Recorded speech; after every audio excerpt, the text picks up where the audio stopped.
At a tourist site in Tasmania, a gunman fires indiscriminately in what would become the worst mass shooting in Australian history.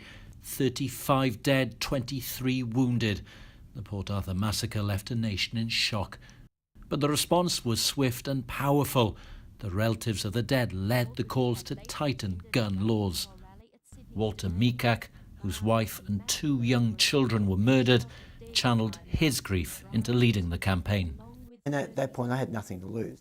The overwhelming thing was, how can one person cause that sort of carnage? And it really came down to the arsenal, the firearm. Yeah, I thought, well, we need to change that.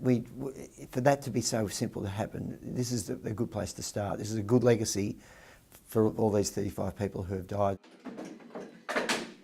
That legacy has survived. The 1996 ban on automatic weapons is still in place. Gun ownership is still strictly licensed. And last year brought another national amnesty where thousands of firearms were destroyed. But would that approach work in the US?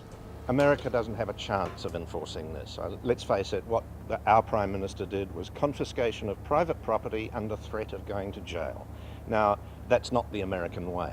And besides, look at the scope of what they'd have to do. Australia destroyed, sent to the smelter, perhaps 30% of its privately owned firearms. To do that in the United States, you'd have to destroy 90 million guns.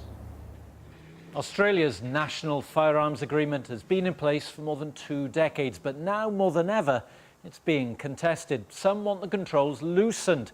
In one state, they're planning to double the duration of the licence for some guns and increase access to rapid-fire and pump-action shotguns.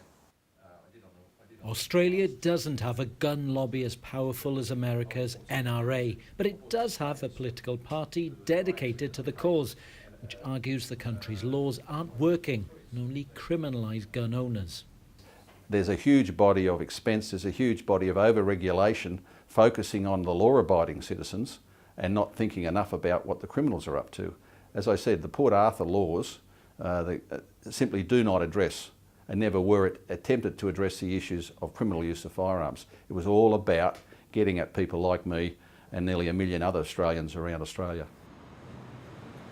Walter Mikac argues the laws he campaigned for have saved lives and must be protected.